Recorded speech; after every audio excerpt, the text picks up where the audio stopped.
This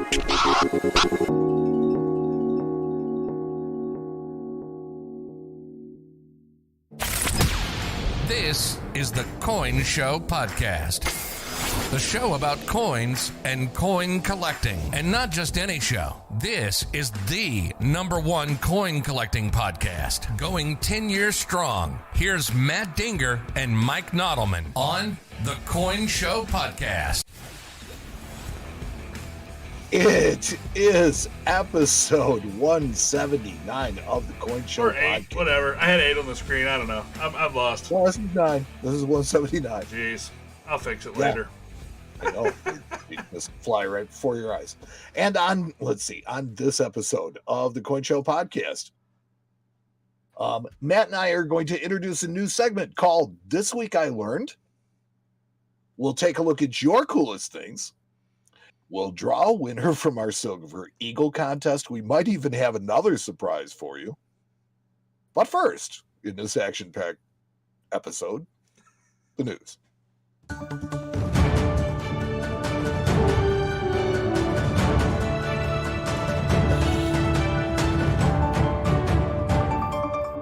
My favorite part. The news is brought to you by the sun. Yeah, you remember? A giant flaming yellow orb usually occupies the daytime sky and gently warms the planet. The sun? Yeah, well, it's coming back and it's on fire. Coming soon to a morning sky near you. The sun. I love it. Yes. I love that one. That's good. That's good. There's big news in the coin world. Big breaking news. That's breaking.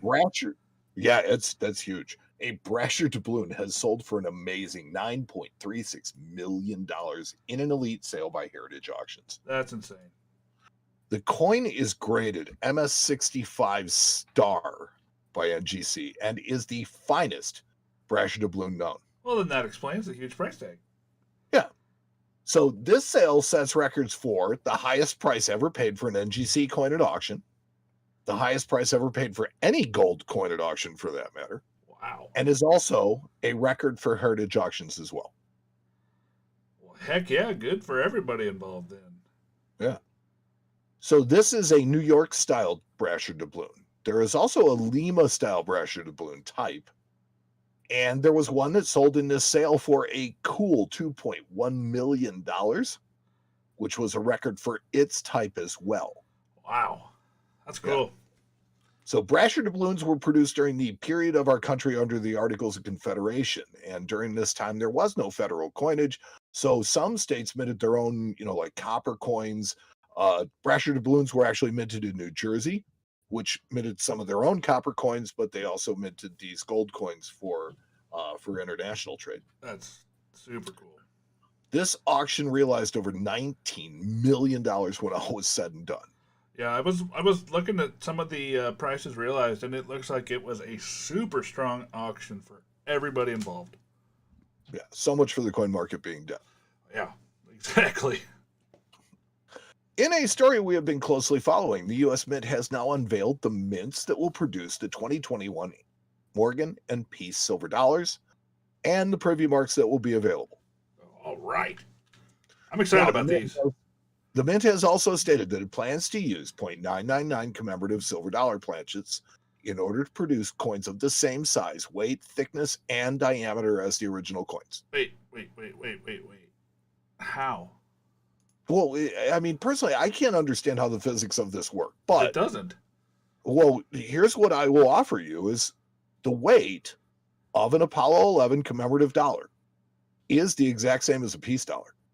But were the Apollo They're 11s 999. 90% or are they 999?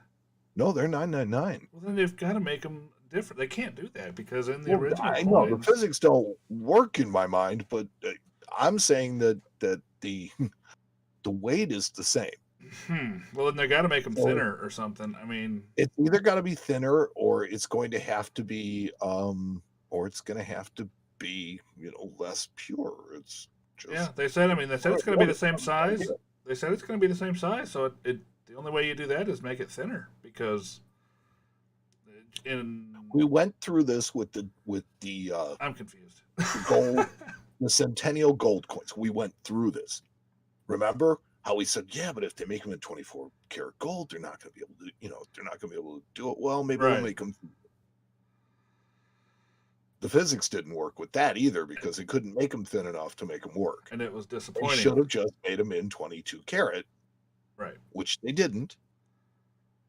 I mean, I understand that part when you're set up to make everything out of 999 and then something comes along that, you want to be true to, but you don't really have the mechanical capability or the production capability. It's a simple fix. Make the coin weigh just a little bit more. Yeah. I mean, yeah, but they don't. Well, see, that's the thing, though. Perfect. That's the thing you run into is because they don't have. They have the planchets ready, already in house for the same planchets they use for the commem dollars. They pretty much already have a contract for somebody to make those. They already have the specs down. They can't really just go to these people and say, okay, well, for this one, we're going to have to change the specs. We're going to have to make it less pure because they're basically going for the easy way. And I don't blame them. I mean, this is a factory. When you have to retool and remake something in a factory, it's expensive and it's time consuming. And they kind of got this dropped in their lap right at the beginning of the year. So, I mean, I get it, but just come out and tell us what you're really going to do because what you've said here in this story is very confusing to me. I guess that's all I got on that. But what other commemorative silver dollar did they make last year? They made the in 2019. They did the 11, and they made which was the other one? I don't know, Mike. I honestly don't. Well, I mean, my point was I was trying to look up what the planchet was, to see what it was and see what the size was because that would give me a clue on the other. But okay. We'll see. I mean, it'll be interesting to see how they do it. I like these mock-ups they have. They look very true to the original designs. Look great. I mean, they're even going to put high relief on the peace dollar, and they're only going to make them in Philadelphia. Yeah, I mean, I like the mock-ups they have already. So, we'll see if the coins actually look like that. As long as they can produce them the correct size. Right. Don't care about weight, just correct size. Right. We don't want them small. We don't really necessarily want them thin, but I'll take it. I'll take them a little thinner. Just don't make them smaller. A little heavier. Yeah. Just don't make them smaller. Don't make the coin not the same. Right. All right. So the 2020 South Carolina American Innovation Dollars have been released. And before we get into my beef with this program in general, okay, I want to point out that the South Carolina coin features a civil rights hero in Septima Poinsettia Clark. But what is the innovation here? I have no idea. See, Septima Poinsettia Clark, okay, was one of the first Black people to become a teacher, right? So the problem is that South Carolina and their racist constitution didn't allow Black people to teach in public schools, but yet they celebrate her on their innovation dollar. Well, maybe that was the innovation, that she was teaching in public schools. No, that was the point. Is South Carolina didn't allow her to do it. She actually had to go to Virginia to get her teaching degree, and then she wasn't allowed to teach in South Carolina. Well, so I'm just saying, it's like, where's the innovation here? This is where the program gets a little convoluted. And I'm not saying this Septima Poinsettia Clark doesn't, deserve to be on a coin. She's a civil rights hero. I'm saying, is this the venue for it? Yeah, that's true. Now, here's the other thing. You can't get these coins in change. You can't get them in mint sets or in proof sets. Allegedly, circulating coins that celebrate heroes like these should actually circulate and teach our children their stories. Right. I agree with that completely. So, but alas, put away my soapbox, but I mean, that was my whole point with this. And I didn't want it to turn into it's a black white. It's not. It's, I think that the woman is a civil rights hero. But for South Carolina to step out and claim, her as, it's kind of disingenuous, if you ask me. Okay, so one story that does keep getting told in America's hat is the story of Blue Nose. And no, it's not what you get from walking around too much in the cold. I was going to say that would be my guess. Yeah, Blue Nose is a fishing vessel, legendary for winning the International Fisherman's Trophy in its first season, and then going undefeated in its nearly 20-year career. Huh. So many of you will recognize Blue Nose from the current Canadian dime. Oh, okay. So that's what that is. Yeah, see, I didn't know that. The image was placed there in 1937 when Canadian coinage was redesigned to celebrate Canada's favorite, with an O-U-R, national symbols. A $100 face gold coin and a silver dollar will be minted. Now, the dollar features the effigy of George V and a dual date, 1921-2021. The gold coin features, of course, his hot granddaughter. Her Royal Majesty. Yes, her, Queen Elizabeth II. Oh my God. I love it. Yeah, so I mean, this is really a story that just keeps on being retold, and I thought it was funny. First off, that it's called Blue Nose, and it really kind of does make you think that way. But to let you know that you actually recognize it too. It is that big a symbol. I do. I never knew that's what it was called. Yeah, that's the name of the ship. It is a schooner. Nice. Look at you. Let's see. In news of ironic coins. Okay. Last year, the Pobjoy Mint, on behalf of the Republic of Sierra Leone, of course, issued a series of gold coins featuring big cats that proved very popular. Rawr. So popular that the Pobjoy Mint is releasing a new gold coin featuring one of the big cats from the original release. Nice. Well, I mean, anytime you put animals on coin, kids love them, people love them. They tend to be a seller. Well, I'm unsure if this is a restrike of last year's coin, a new 2021 version, or what. Yeah, because the coin in the picture has a 2020 date. Right, but that could be last year's coin. Right. The mintage is limited to 199 coins, and this may be the most ironic coin of all time. Why is that? Because this big cat's lion coin is struck in 9999 gold and weighs in at an ironic 1/2 gram. Oh my gosh, it's tiny. It's a big cat. It's a big cat's tiny coin. Yeah. That's funny. I do like that. Oh, the most ironic coin. I mean, can you even see this design on this coin? It's like the size. It's going to be like the size of your pinky nail. That's how small it's going to be. No, it's going to be smaller than that. It might be, but it's tiny. But a big cat's tiny coin. This is small. Wow. Cool. Interesting. I love irony. It's one of my favorite things in the whole world. Well, there you go. So that's irony, definitely. For sure. At the other end of the ridiculousness spectrum, we have the Perth Mint's coin that they are calling their most significant release for 2021, the Jeweled Horse. Ooh, fancy. 10 ounces of pure 999 gold, 9999 gold, with 2.76 carats of pave set Argyle pink diamonds and 2 golden diamonds for eyes, priced at a mere $279,000 Australia. Wow, that's the insane. Three-dimensional horse raises out of the surface of the coin in 18-karat rose gold. Wow, so it's the size of a hockey puck. Yeah. There's a picture here on the story of a lady holding it, and it's about the size of a hockey puck. It's 10 ounces of gold. I Right. mean, it's wow. Kind of a big premium, though, if you ask me. Well, yeah, but I mean, it's neat. But yeah, you're right. That's kind of like the other end of the spectrum when you're talking about going from the big cat tiny coin to the 10 ounce gold. The 10 ounce diamond encrusted horse. Golly. Right. I mean, they should have made the 1/2 gram diamond encrusted horse and the 10 ounce cat. Well, that would be normal, right? Right. So, meanwhile, what is the United States Mint doing to compete with these coins? Let's see. They're not. Oh. They are creating a metric crap ton of circulating coinage, though, so that people won't have to circulate their old coins during the pandemic. Is that an official mintage, by the way? Metric crap ton? A metric crap ton, it is an official unit of measure. Okay, just making sure. You have to check with the Bureau of Weights and Measures on that one. Okay. But it's metric, though. because the metric ton is 2,000 kilos, so the metric crab ton has got to be there. So the U.S.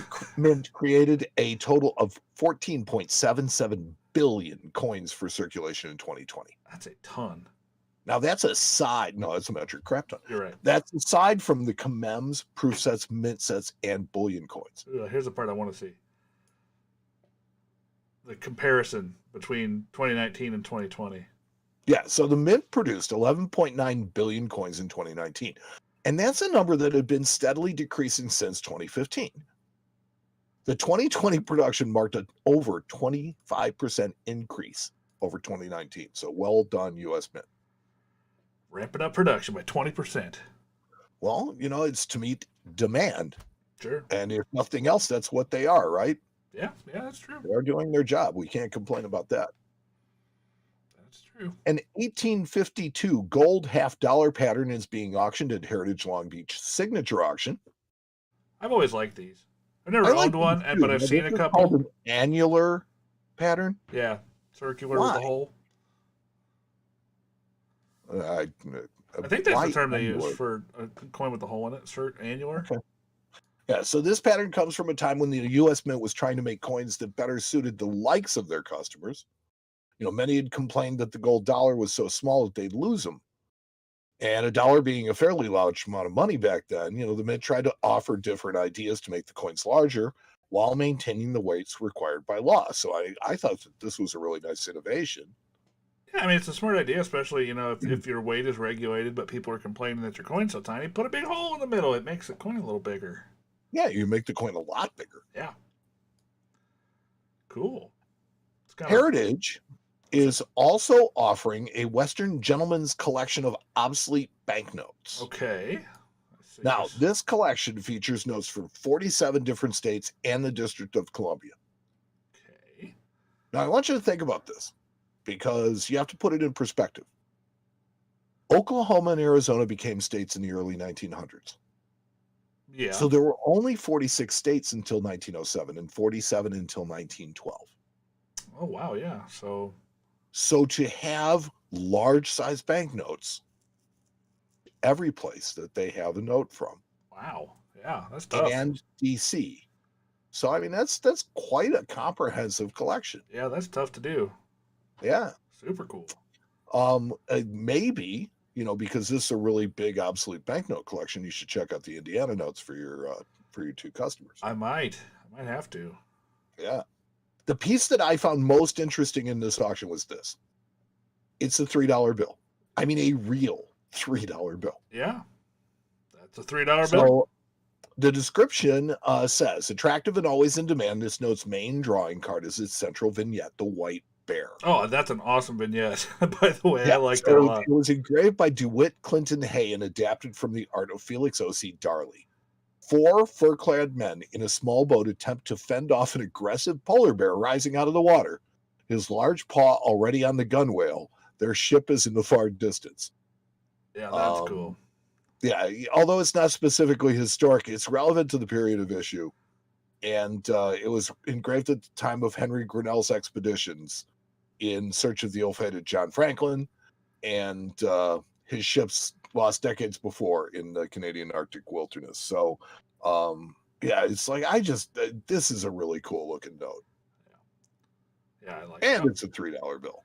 Yeah. Oh, and going back to the last story, I just peeked over to the chat. Kevin Markman corrected us. He said annular is an outer ring. So that makes sense. Thank you. Thank you, Kevin.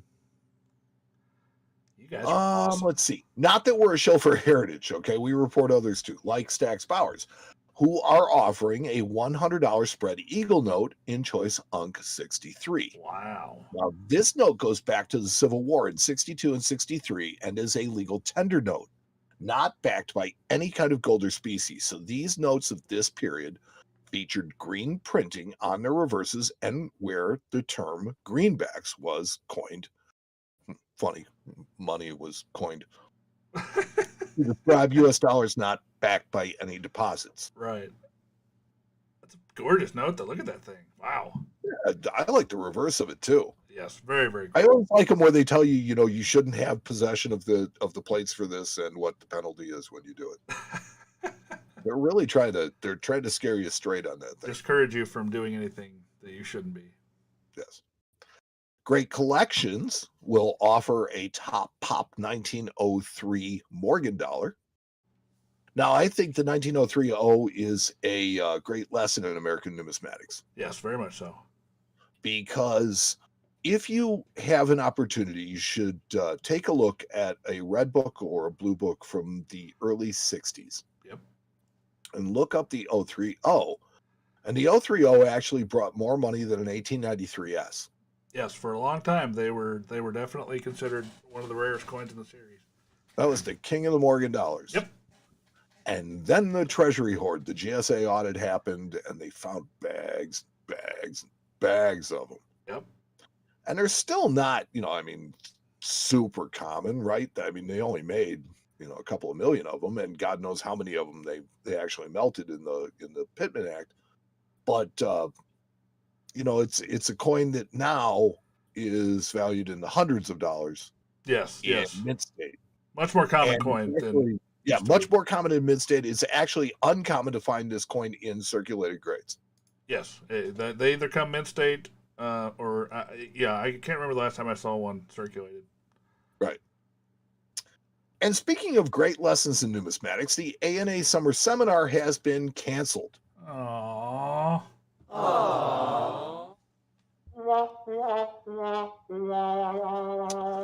So all scholarships offered in 2020 will be honored in 2022. The ANA does have a collection of online courses, though, that are similar to the ones offered at Summer Seminar and are absolutely free of charge to ANA members. Yeah. So I hope that they continue to offer them after the pandemic, as I may never even have, been able to go to a summer seminar. But these courses are really, really well, and they're taught by the same people. Yes. Yeah, you get about an 80% experience by doing the online courses. Look, it's never going to be as good as going in person. Right. But I mean, look, the mission of the ANA is to spread knowledge. And these courses do exactly that, and they make them available to their members. I thought it was one of the coolest things that they'd ever done. Yeah, I think so too. Now, undeterred by the pandemic, the PNG has announced that they will conduct a PNG Day Show in conjunction with the Central States Numismatic Show. No, I'm excited for that. Yeah, sure. The 2021 CSNS is scheduled for April 22nd through 24th in Schaumburg. So I wouldn't get my hopes up. Well, I know, but it's like my favorite show of the year. I love going to that show. Well, I love you coming to that show because it's in your backyard. Yeah, I know. It's in my backyard, and we get together. We have a lot of fun. We always get together with listeners and stuff like that. It's a great show, and as far as a non-ANA show, it's a pretty good sized show. Yeah. I want to do a live show from there. We have the technology now to do a live show. Right as this pandemic happened, we got the technology to sit down together and do a live show. And we have yet to be able to use it. We actually did one of our first live streams from there. That's right. No, it was the year before because last year it got canceled.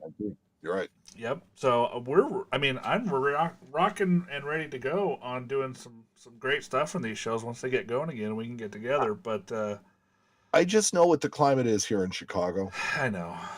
And it's like, look, I just don't see it happening. But we still have a while. It's the spring. Let's see, negative, but April is just, it's too early. So we'll see. I don't even know if the summer ANA is going to take place. And that's scheduled here in August. We'll see. So it's much, much more likely to happen. We shall see. In Central States, maybe not. Yeah. And finally in the news, the U.S. Mint has accepted coinage contracts with 40 other countries in total, over 1,000 different coins in all, and made them on almost every mint facility. Now, most people are aware of the Philippine coinage of 1906 that was struck in San Francisco and Denver. But many don't know that the United States minted coins for the Mexican people in 1906. I sure didn't. Yeah, I didn't either. The San Francisco Mint produced 50 centavo coins. Philadelphia made the 5 and 10 centavos. And in 1907, the Denver Mint joined San Francisco in minting 50 centavo coins. But here's the really cool part. Many are completely unaware that in 1907, the 20 centavo coins made in the U.S. were made at were made at New Orleans. Huh. Yeah, I did not know that. That's cool. So not all 1907 20 centavos were made in New Orleans, but there are two distinct types, and identifying them and their source is easy. Tell me, Mike. Tell me. On the 7 in the date, there are two types. There's a straight 7 and a curved 7. The curved variety was struck in New Orleans. Isn't that cool? So this would be the only foreign coin ever struck at New Orleans, and it might be worth adding one to your collection of New Orleans mint coins. So I have the pictures pulled up here. You can see on this coin here, you can see the straight kind of down bar of the 7, and then on the top coin, you can see that curve. Cool. So the curved coin is the one you want, made in New Orleans, right? Yes, absolutely, sir. That's awesome. And that's the news. That was a great. The news was brought to you by the sun. You know, a giant flaming yellow orb usually occupies the daytime sky and gently warms the planet, the sun. Yeah, well, it's coming back, and it's on fire. Coming to a morning sky near you, I promise. Sun. That's good. You're listening to the Coin Show Podcast with Matt Dinger and Mike Nottelmann. Wowzers. Well, that was an epically epic news segment, my friend. I did make you do a lot of work for it. That's all right. It wasn't the longest news segment we've ever done. It wasn't, but it was a good one. It was a good one.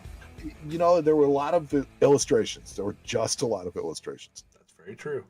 So speaking of news, don't we have some news coming up?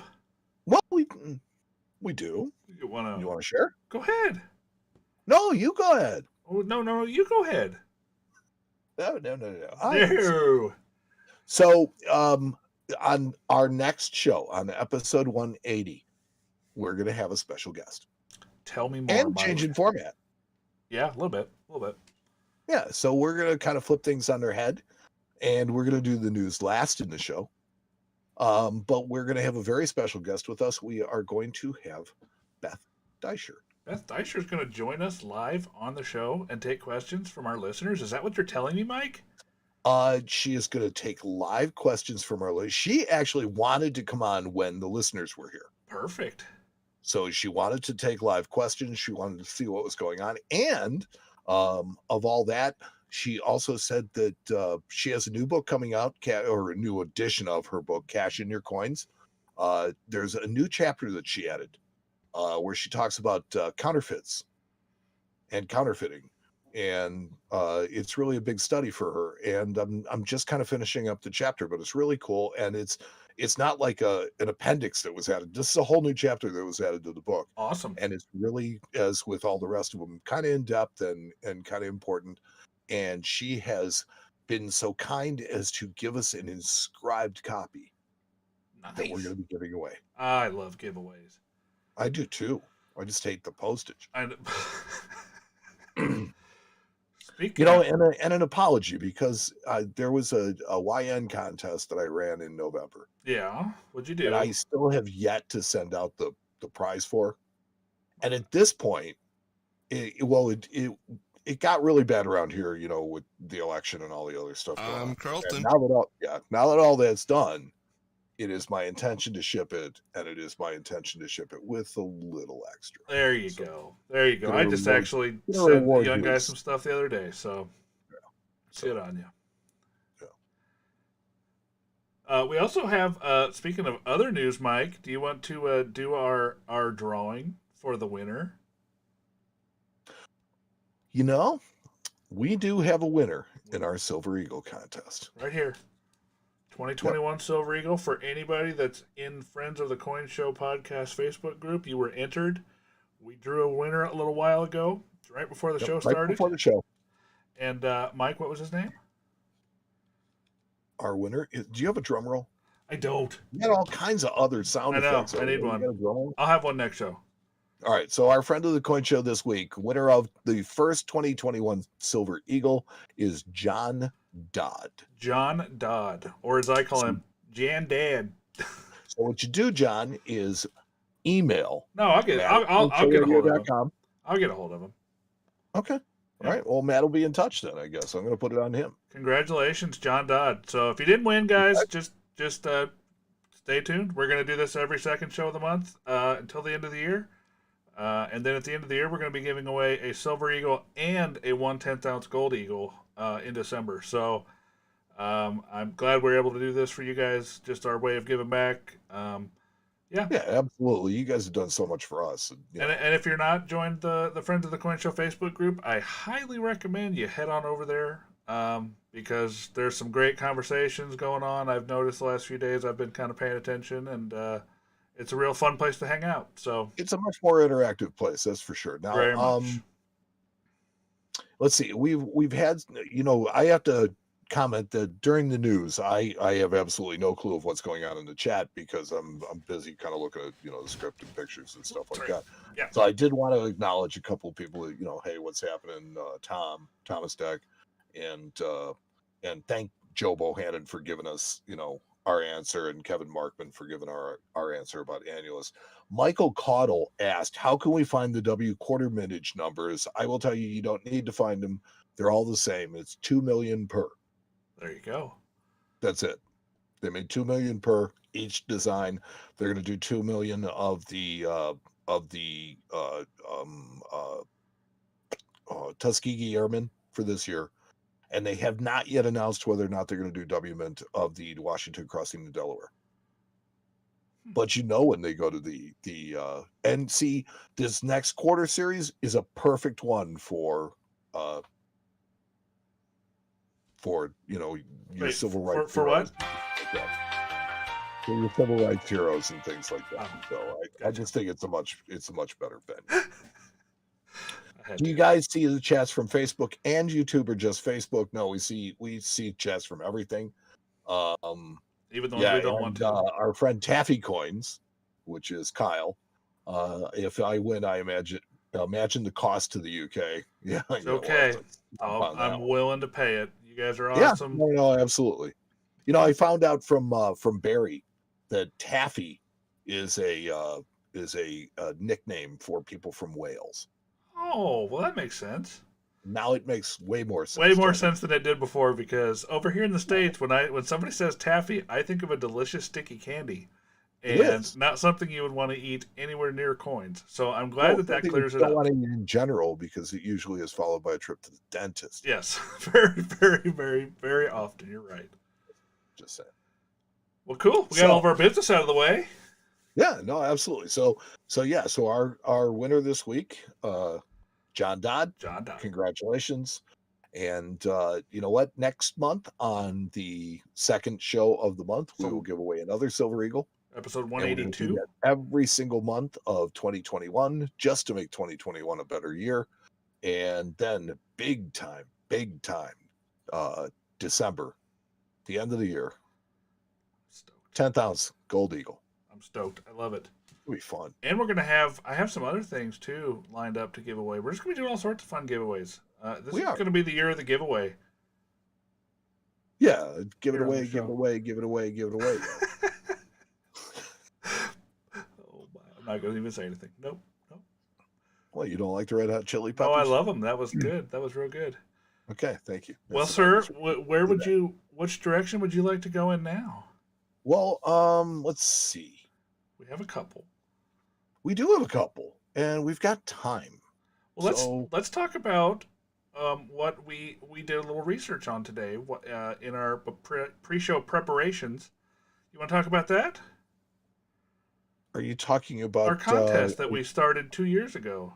Or on episode 123, I believe. Yeah. No, let's get to that. So, absolutely. This is a little extra treat for you guys. So, a couple of years back, and I don't even remember. Oh, it died. Now I do, because it's right in front of me. Yeah. So, Matt and I were given the challenge in episode 124. 124, so sorry. We're talking about, 55 episodes ago.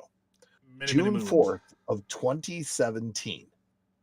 So, I need you to look up the price of silver on June 4th of 2017. But Matt and I both took $10,000, theoretical dollars, and bought coins. Matt actually bought coin. Yeah.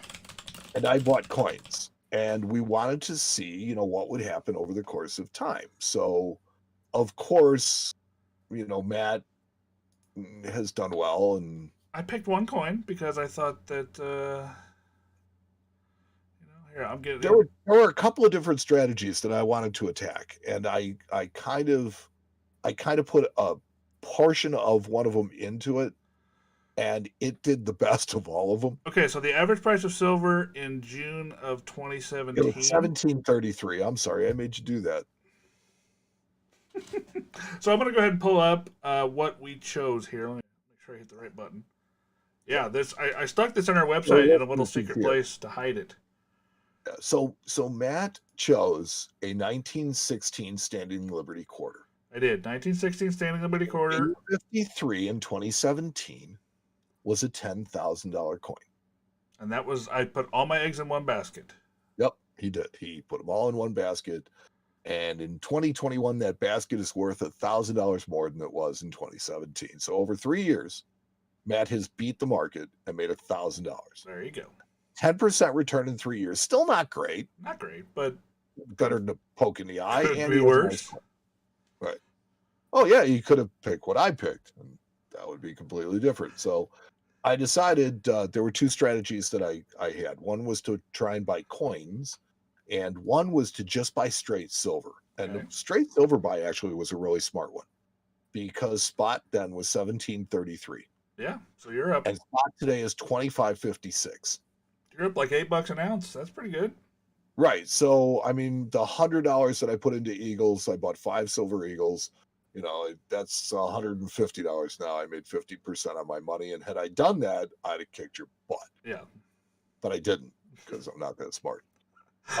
So I did pick some really nice coins, though. Certainly. I picked a 1911 matte proof Lincoln cent. And in 2017, you would have paid $2,700. Right, and pay $1,900 today, so it's dropped $500. 1901S Barber Dime, which held its value in AU58. Okay. A proof 1936 Walking Liberty half, which I've just always wanted to have, went from 1,800 to 1,200, so that lost a third of its value. That's a really bad call. 1936 proof Mercury Dime, 63 went from 840 to 750, so that was a change of $90, which is still a very large percent. 1913 Barber Quarter, the preferred coin of Frank Coletti. Yep. He loves that coin. In AG3 was a $950 coin in 2017. It is now an $850 coin, so that one lost 100. Ouch. And I got really smart with going with 1797 half dime with 16 stars. 96. AG8, which was a $2,500 coin. And what's that coin worth today? Same. So there you go. So it was hitters and missers for you, mostly missers. Yeah. So what did your $10,000 turn into? Did you do the math on it? My $10 turned 10,000. Well, I spent 9,900, and it turned into 8,660. Wait, what? Yeah, 8660. Whatever. Oh, sorry. I mean, but that just goes to show you how different strategies in collecting and investing can really have different results. Yes, absolutely. Look, I honestly expected it to be difficult. Well, I really did, because it's hard to make money in this business. It's not especially easy. Holding stuff. Yeah. What dealers do is they make their money in buying and selling it. They flip it, they turn it, they make money on it that way. Buying stuff to hold, that's a completely different story. And I probably should have gone with the gut on the silver. Yeah. Well, it could have been just as bad. It could have ended up at $11 like it was, in March last year. Yeah, the beginning of last year. Handed to me that way. So yeah. Well, hey, actually, you know what? While we're here on the website, I want to show you guys something I put together the other day. I kind of had a little light bulb go off in my head, and get a light brain drizzle. it was a very, very. I would guess that's a good way to put it. I put together something called the bookstore, and the bookstore is a little section of our website. You can find it up here at the top. And basically, if you go to the bookstore, I and Mike and the guys, we kind of got together and put our heads together on what are kind of the books that you need to have as either somebody that is a collector, somebody that is trying to learn about coins, somebody that's trying to figure out what their coins are worth. Um, so we kind of, put together kind of our little master list. And actually, I added some more today, so it's not quite done, but it's still here for you to look at. We put together our little master list of coin books. So you go through and you can scroll down and see all the books that we've kind of thought, depending on what you collect, you should at least look at. But the really a lot of times when we're talking about something, we'll reference a book. Yes, very much. So, and those books will be in this list. Yes. So, but the really cool part about this is, say you want the 6th edition of Megared, you click it, and it takes you right over to Amazon where you can buy it. Just kind of pointing you guys in the right direction, a little help, and I'm going to be adding some more stuff as it comes to me, books that I'm missing. We have Making the Grade, grading standards, learning how to grade coins. We have paper money books and all of the official Red Book series, most of those. So there's cherry pickers, all sorts of stuff in there that you might hear us talk about, but you might not know exactly what we're talking about. Well, here you go. You can come here, you can find it, you can get it yourself, get it shipped to your door from Amazon in 7.3 minutes, and there you go. By drone. Yes, by drone. By drone. It'll be brought by drone. And this is not to replace the page of book reviews and recommendations that I had. Nope, it's there. I actually started and still has the book recommendations. It does. Yep. I started going back through those to add those to the list as well. So as I get a little more time, I'm getting them. We haven't done, what's Mike reading in a while, and that's coming. Yes, Mike's book reviews are still right on the. Reading Cash in Your Coins right now. Yeah, Mike's book reviews are still right on the main page. You can go there to find them. So, anyways, I just want to show you guys that. I thought it was great, and hopefully it'll help you guys out. We get asked all the time. You wouldn't believe all the messages that we get to our Facebook page asking about coin values. So here you go. If you need them, that's where you can go find the books, the reference books. I'm going to start pointing people that direction. So hopefully that helps you guys out. Absolutely. All right. Well, sir. Yes. Now we get to our favorite. Our favorite, yes. Yes. I love this part of the show. I do too. So I don't have a button for this. I don't. So we're just going to kind of just throw ourselves right into it. Let's do it. Let me get it pulled up here. Make sure I hit the right button.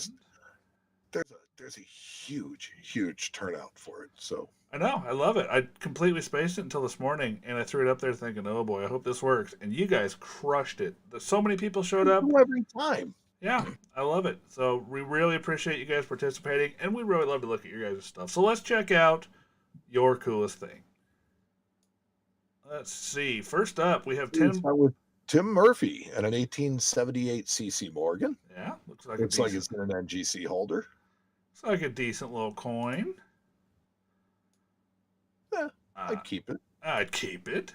I'd keep it. A friend of the show, Joe Bohannon, says, one of my projects is to collect a coin from every year back to 1793. Holy cow, Joe, really? 1815 poses a challenge because they didn't make sense that year. That's right. This is a large-size cat bus quarter, first year of issue, PCGS VG8. The only other option is a half eagle, which starts at 5 figures. And he says that $17.99 is going to be tough. They made $17.99, and they're not that bad. Yeah, 17.99 cents though. Did they make those? They did, and they're expensive. Okay, so and I assume that the drape bus quarters are just insane. Yeah, I'm not sure they made any in '99. I'm not sure they made any. So, but this is a really nice drape bus quarter. Yes. Or cat bus quarter. This one is very cool coin. Beautiful coin, and looks like it is in a PCGS holder. PCGS VG8 holder. I like it. Isaiah Hageman, our king of slabs. The slab master. Slab master general.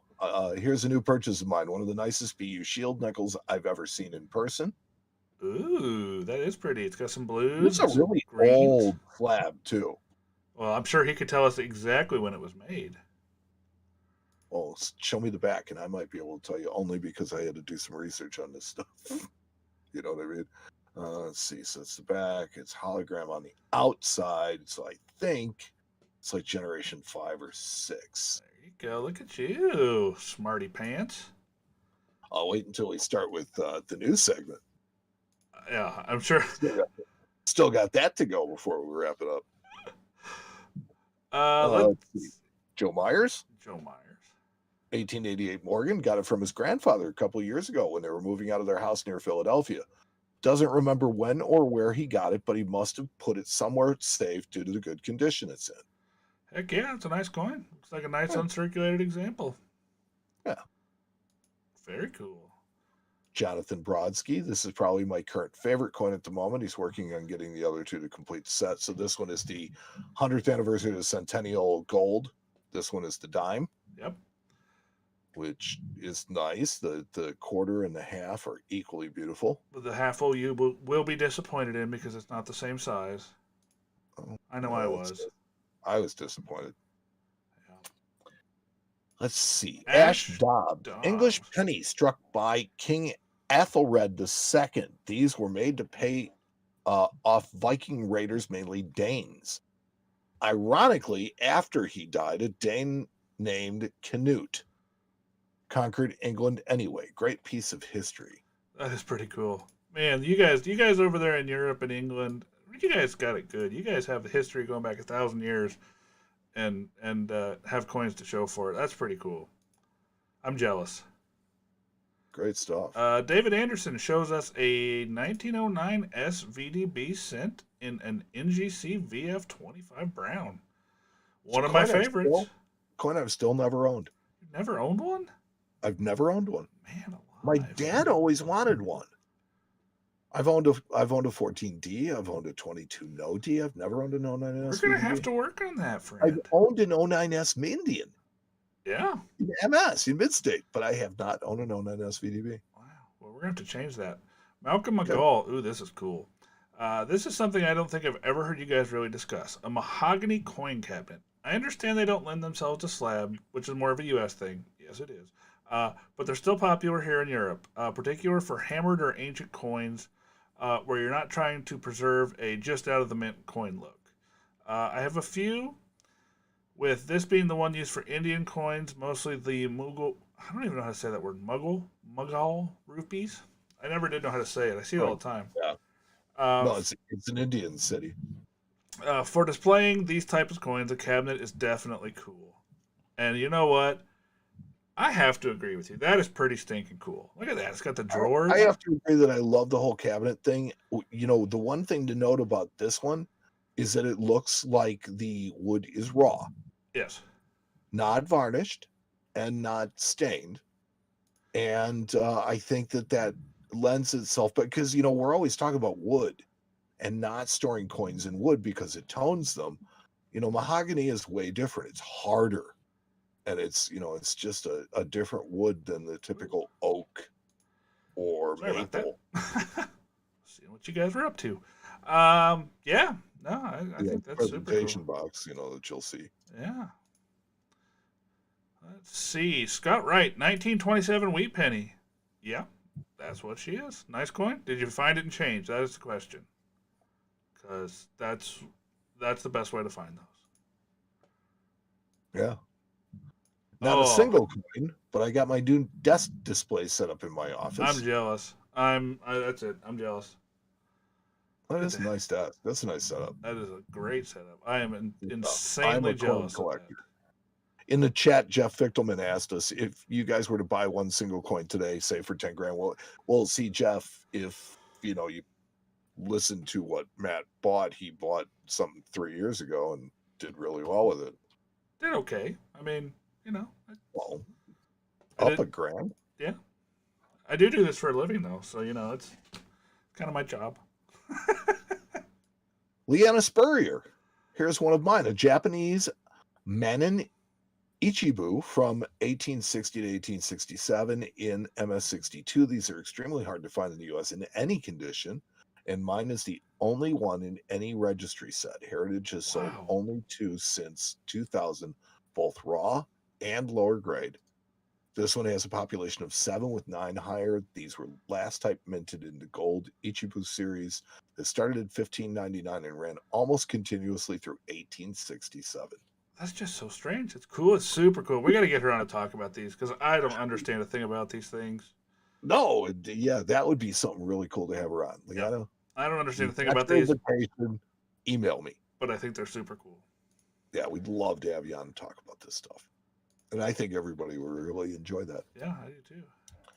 Joseph Horstman, cool coin from a recent coin show, type 5 El Salvador counter stamp on Peru 2 reals hold.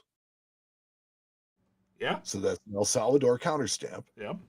Think about the empire that commissioned, the subjugated, that mined and minted, the fledgling country that stamped, and the person who valued this coin enough to hold it and wear it. Well, the thing about holding it back then is that, that was a very common thing, that people hold them often to wear them around their neck because they worked in the shipping industry. And because they worked in the shipping industry and clothing was generally homemade, often didn't have pockets, or the pockets weren't very good, or they were loose. So you would fall off the boat and everything that you had would fall out of your pockets. Well, people would hold their coins. They'd wear them on a string around their neck so that when they fell off the boats, they didn't lose their money. Oh, And that's why you see so many of these coins from this era that have holes in them. look at you, smarty pants. Look at the big brain on Mike. All right, so found this. Michael Caudle found this 1970 D half with some extra metal shooting star on the reverse. It's still in the uncirculated mint package. So this is 70 D half. It's only available in a mint set.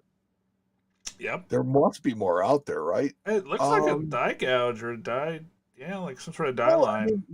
What is the possibility of it being struck through?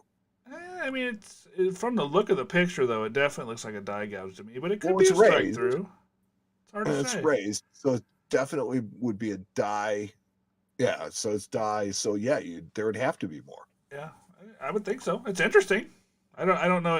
He goes on to ask, how would one go about getting this attributed? You got to find more of them first. That's the key to that stuff. They have to be recognized first. Find a couple. Find 3 or 4, and then you'll be heading the right direction. And then he shows a Hank Aaron card. Oh, nice. Which Henry Aaron died this weekend. Yep. And Hammer and Hank. Hey, I actually got a chance to see him. Did you see him play? Yeah. I saw, being the age I am, old. I got to see Willie Mays. I got to see Hank Aaron. I didn't see Mickey Mantle. But I got to see Rose, and I got to see a lot of the greats. Wow. My dad loved to go to see the Cubs on Sundays because they played double headers. There you Often go. in San Francisco, so we saw Willie Mays a lot. Clearly was the best player I ever saw. Wow, that's cool. And the thing about it, Henry Aaron, that really impressed me, and I put this into we were kind of talking about him the other day when he passed. So Henry Aaron has 755 home runs, all-time home run leader. Yep. If you took away the 755 home runs, he still had over 3,000 hits. Wow. He was the 3rd all-time in hits. Wow. Wow, that's cool. And you got to see him play. Number 2 behind Cobb when Pete Rose passed him. Wow, that's cool. I'm not a gigantic baseball fan these days, but I still appreciate it. Yeah. Let's see here. Sean Partner. Go ahead. Oh, here's the one I was waiting on in the mail last time. 1624 Polish Lithuanian Commonwealth 3 poker. Struck in silver and is slightly larger than a U.S. cent at 19.4 millimeters, besides a couple unidentifiable ancients that are more novelties in my collection. It's my oldest coin so far. These are cool. And they, believe it or not, they still dig these stinking things up over there all the time. I see stories coming across the news wire sometimes about big groups of these things getting dug up over in Europe, mostly Poland and Bulgaria, Ukraine. That's kind of where these coins circulated. it amazes me how much all of these hammered 1600 coins look basically the same. Yep.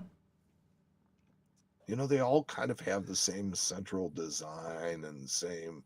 I mean, you don't really see monarchs on them or anything else. You see coats of arms, and you see, inscriptions around ringing some central. Right. Place. Oh, your boss is flexing, Mike. Oh, jeez. Let's see. This looks like Mike Nottelmann without a beard. Watch out for Mike. Watch out, Mike, for the Ides of March. Thanks for the heads up, Aaron. Yeah, this is a Denarius lifetime issue, Rome, late February. This is Julius Caesar. Yeah. Wow. That's a phenomenal coin. That's fancy. Yeah, that's super cool. Now, see, personally, I thought him and I have a personal history with the Eidmar. Right. Because he bought an Eidmar the day he interviewed me. Wow. That's very cool. I love that stuff, but boy, the stuff of that caliber you just don't see very often. So I don't even have a ton of experience with that. It's funny because we have people that come in and they want ancient coins, and they don't generally even come into the shop because it's in a different place. It's upstairs in the building. But the counterfeit cabinet upstairs has got more stuff in it than you could check. I mean, it's like, that's just the fake stuff. Why are we not seeing content of that, Mike? I'm sure our listeners would love to see some stuff out of that counterfeit cabinet. You know what? Everything in time, sir. Ah, yes. I forgot. Yes. Kyle Giselle. This is my nicest barber dime in my collection. Looks like a decent AU plus coin. Maybe a little bit of wear on the cheek, but got a lot of luster, looks like. Beautiful. Very nice. Tony O'Neill, first spouse bronze U.S. Mint Edison commemorative. So he's got all sorts of stuff here in this picture. If you're going to have the first spouse bronze, those are the ones to have. That's those right. Are the Liberty designs for the first three. There's actually a fourth one. Yep. It's got also. This is like a menagerie in this picture. He's got the bronze medals. He's got a silver state quarter. He's got looks like a commemorative. What is that? It's an Edison. Yeah, the Edison. He's got a seated $50 and a V nickel in really nice shape. So it looks like he had a good couple weeks with coins. I love it. Yeah, absolutely. Kyle posts, this beauty came through the door today. It's a $2 1 ounce silver coin from Niue. There are several arcade style coins released, like Mortal Kombat, which have proven very popular with collectors in the UK. Has a limited mintage of 3,000. Also one for retro game lovers. I still have my original gray Nintendo handheld console. I played this game on it. Yeah, I think most people in the 30 to 40 age range played Tetris on a Game Boy for certain. Because I did not play Tetris on a Game Boy. You played on an Atari. Tetris on an NES. No, I played it on an NES. Okay, so the original and I Nintendo. played a version of it that they ended up banning, that you could play two players at the same time. Oh, I think I remember that. And it was the only one that was worth playing with me, because I would play for 30 or 40 minutes without losing. So it's like it's like if we were playing one player, the newer version of it, you better have a seat. It's not going to be fun playing with me. Mike, the Tetris champ, is in the house. Oh, I love that game. Let's see. Susan posted, I think this silver coin is really cool looking. I think so too. Looks like you put that buffalo design on, you put that Indian head design on anything. Yep. When it sells. That's right. I like it. Oh, she posted it at the back. Oh, wow. The back is cool. Did you see the back? How it's kind of incused down into the coin? No, where's the back? Just below it there. Scroll down a little. Yeah. Oh, okay. There it is. Yeah. Okay. So it's a 1 ounce silver round with the incused Indian on one side and the raised Indian on the other. Cool stack. Yeah, that's pretty cool. That's what that is. It's a stacker. Yep. And then she also posted, she said, this is one of my favorite coins. Looks like a 1927 Peace Tower. 27 Philadelphia. I love Peace Towers. Not bad. We're getting those 2021s coming. Tony O'Neill posted a 2-ounce silver 50 millimeter. Where do you see that? In the middle of Susan's stuff. Oh, well, I didn't see that. Back it up just a little bit. I can't get to that right now. It got into the middle of that. But that's really nice. John Rebick. I think it's Rebick. Oh, that's cool. Look at that. His boy got a Polar Express round trip ticket. It's kind of like awesome. Piece of currency almost, and it gets stamped. It gets punched out by the conductor. That's pretty cool. That's cool. That's pretty cool. Chuck Tinsley, my absolute favorite, 1889 Carson City. I love that date, Chuck. I can't blame you for liking it. Hard to beat. Spencer, super fan Petrie. Best 58 full head I could find. Yeah, I'd say it's that's almost proof like. It looks pretty nice. Yeah, that's definitely shiny. Oh, here comes Jeff. Jeff shows up every time with a really, really pretty Indian head penny, and Jeff has yet to let us down. Here's another one. Wow. Beautiful. Isn't that pretty? Beautiful coin. Blues and purples. An open tree. Yep. Blues and purples and oranges. And what a pretty coin. And it looks like it's got a piece of just true view. Don't know if he says the grade, but nope. Doesn't. That's okay. Yep. Longtime friend of the show, Dave Nelson. Recently made it back to my office for the first time in 10 months. Wow. Sitting on my chair were a couple of coin packages, including these 2 dark, thin Norse medals I completely forgot I bought last March. Well, Dave... That's the thin one. So they did 2 varieties of these. They did a thick one and a thin. I'm not quite sure why. I knew at one point, but I've since forgotten. To be completely honest with everyone. They're octagonal silver medals. They're kind of... They were like the command that never was. They were made by the U.S. Mint. They're even U.S. coins. I mean, that's kind of the thing. Well, they were made by the U.S. Mint. I think they were just like a command that never happened. And so, yeah. What do you mean never happened? I think these were actually proposed at one point to become a commemorative coin, a $50 during that period. And I think, if I remember correctly, something happened, and it just never did become a coin. So they actually went ahead and made the medals, which I really love the design of those things. Sure. Got a crazy, awesome Viking with a sword and a dagger, just walking up with a shield, getting off of his Viking boat. Pretty cool. Mm-hmm. Pretty darn cool. Don shows us a Mercury dime. Ooh, that coin's got some pretty toning hiding around the edge. Mm-hmm. Lots of luster. Yeah, smoking luster. 1941p. It looks like it might have some bands on it, too. It's hard to see from the pictures. But it's hard to see from the picture. That was the first thing I went to look for. But I bet you that coin's got some band action going on.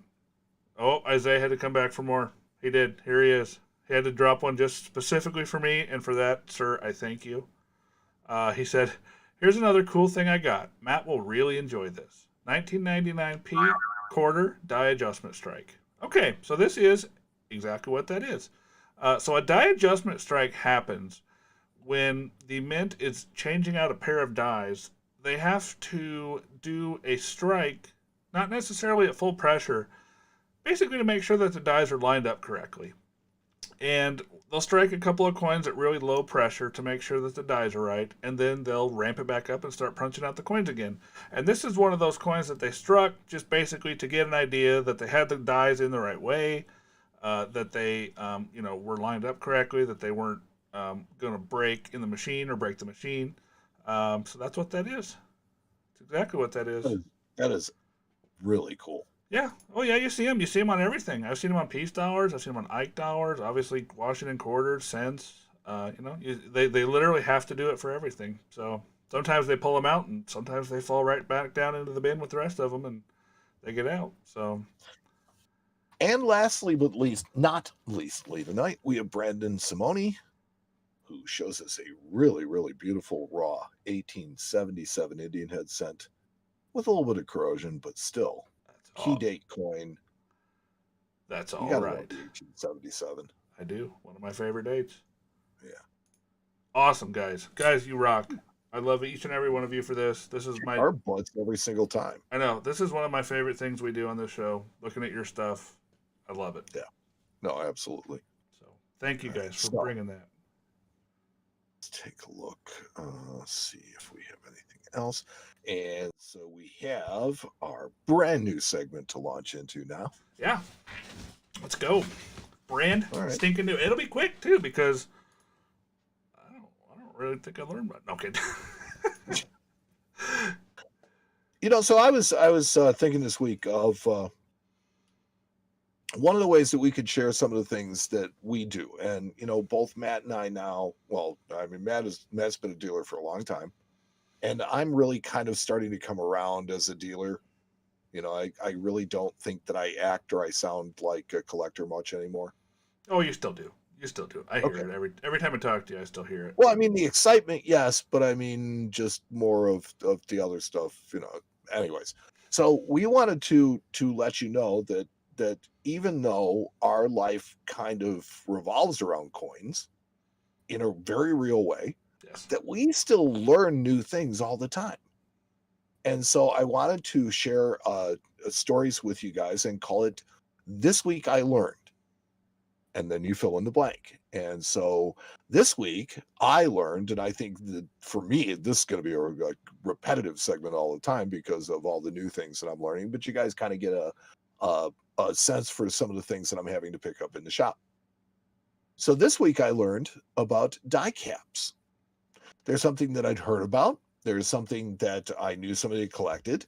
And I thought they were exceedingly rare and exceedingly cool. But I had never seen one in person, nor had I ever handled one. All of those things changed this week as I came across a die cap coin from a sixpence. No, it was 3 pence. 1964 3 pence. It's a 1964 British 3 pence. It's struck on a copper nickel planchet, and it's struck several times. What happened was it kind of bowled out like it normally would, but then as it came off, it got struck again on the way out, and so it had an additional image on the side. If you looked at the bottom of the bowl, you did see the recognizable shield of the bottom of the 3 pence, and the biggest thing that I think I learned about them was one of the first things that you need to know. How many planchets are involved? Because that is always going to be a question with these. Yep. In this case, there was one planchet involved and a very simple way of figuring it out. I went and I looked up the coin itself, the regular coin, what it weighed the die cap. They weighed exactly the same. So I knew there was one planchet involved. Yep. Because a lot of times those things will pick up planchets and just start smashing out coins and they get stuck together and and then they get kind of welded together, almost. Because with the pressures involved, it's not hard to get those things stuck together. So much pressure. Yeah, and then funny story about that particular die cap. It may have found its way into my personal collection of die caps. So, well, I happen to know somebody who collected them, and that person was Matt. Yeah. So Mike sent me a text message the other day and said, "Hey Matt, I got something to show you. Give me a call." All right. So I did, and he explained it, and I said, "Yes, send me pictures." And he did, and we were able to strike up a deal, and now it's sitting on my desk at the office. So. And now it's part of the Matt Dinger collection. It is. It is. Now, when you brought me this segment, I really had to think, and I've been thinking all night about what I learned this week. And I guess the thing that I learned this week is that the coin market is still alive and well.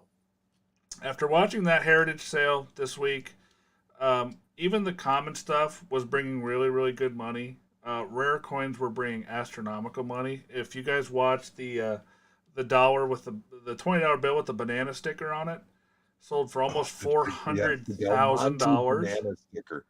Sold for almost $400,000 when a few years ago it sold for $25,000. That's amazing. So, it tells us that rare coins are doing well. The market is doing well.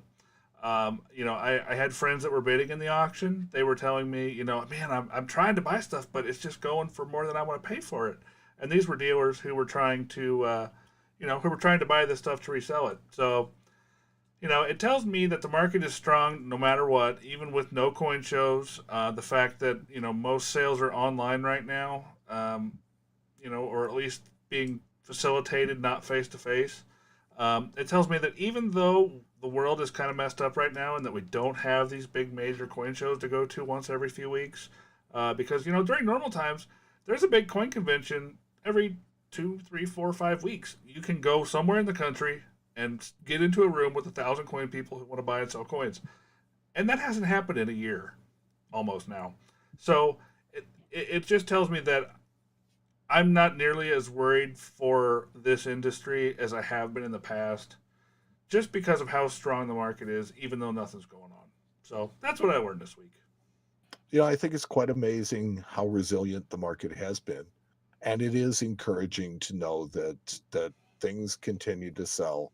I think, if anything, it has been the forced the captivation of the captivity that we've all been facing with, that has made good old fashioned hobbies come back, and it's because there are just other things that have not been available. Yeah. So hopefully this is something that creates kind of a rebirth rather than just a blip, an uptick.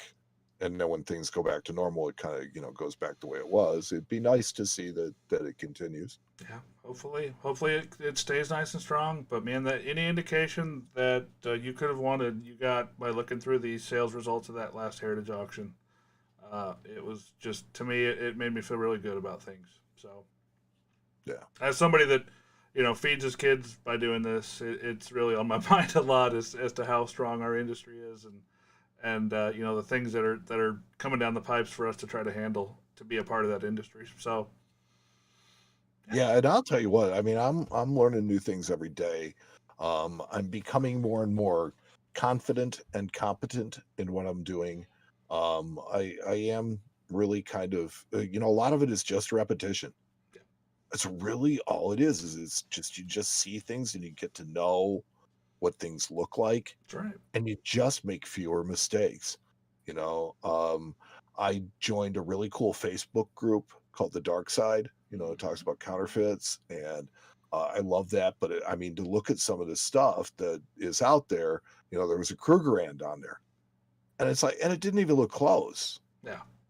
So it's just repetition and becoming familiar with what when you've seen it as much as you've seen your wife's face, then That's right. Well, yeah, this is going to be a fun segment. I really like this idea. When you brought it up, I was like, yeah, this is going to be good. This will be good. So it'll be fun. People will get to learn about the things that we learn about, because, sure, I've been doing this professionally for almost 20 years now, which seems insane, but it is. And so it'll be fun to talk about. Still learning every day, single day, or at least every single week. I learn something. So it'll be fun to actually put that in my head as I'm doing this all the time and think about. What the heck did I learn this week? So, good idea, Absolutely. Mike. Good idea. I hope you guys enjoy it too. So, yeah. So look forward to more of that coming. Wow, did we just really wrap up? Yeah, man, we've just banged out another epic episode. I love it. Oh, me too. I love doing this. Yes. And let's see. So, Friends of the Coin Show, the people there that are watching. Steve Schubert reminded me that Matt kicked butt. Yeah, I kind of figured that. Love you, Steve. All right. So, you got anything else? No, buddy. That's it. Let's let these guys get back to their regular lives and quit listening to a couple of nerds talk about coins. Yeah, no kidding. So, I'd like to give a big thanks to Ernesto and to Barry and to Justin and all the people behind the scenes to help make the show possible. Justin, you guys see that right there? Thanks, Justin. Thank you. Oh yeah, absolutely. So why don't you blow it up with a little bit of pub? Tell them. Oh, Justin sent Mike and I each one of these sweet Coin Show Podcast little posters that he made, and I decided I was going to hang mine up right here in the office. And I have one out also at the coin store. And, I think it's really great. I love it. And really, really nice. Yes, they're very, very nice. Posters, And yeah, I'm very proud of mine. Yeah, I wish it was turned around where it was not backwards, but that's okay. That's fine. But my wife was really she was like, oh, I love that. So, thank you, Justin. We really appreciate that. Yeah, really, absolutely. Yeah. And thank you to all of you who listened, because without you, this entire endeavor would be entirely pointless. That's right. Well, so let's see. Join us on Twitter. Join us on Facebook. We got a guy to tell everybody about things. that. Yeah, we don't have to do that anymore. Yeah. So for the Coin Show, I'm Matt. Yeah, you like signing it off now, don't you? I do. It's kind of fun. So I'm Matt. I'm Mike. Well, hold on a second. I'm Carlton. Okay. And we'll talk to you guys on the next episode of the Coin Show. You've been listening to the Coin Show podcast with Matt Dinger and Mike Nottelmann. The boys will be back soon with another informative and entertaining episode. Meanwhile, you can follow the show on social media at The Coin Show on Twitter and Instagram, and on Facebook at facebook.com/The Coin Show. You can also join their private group. Just search Facebook groups for Friends of the Coin Show and request access. But if you want to take it to the next level and support the Coin Show podcast, you can go to www.patreon.com/The Coin Show. If you subscribe at the $5 a month level or higher, you'll have access to Not the Coin Show podcasts on the off weeks, as well as other surprises reserved for our patrons. Visit our website at coinshowradio.com or download our podcasts on Apple Podcasts, iHeartRadio, Spotify, or wherever you download your podcasts. This has been the Coin Show Podcast.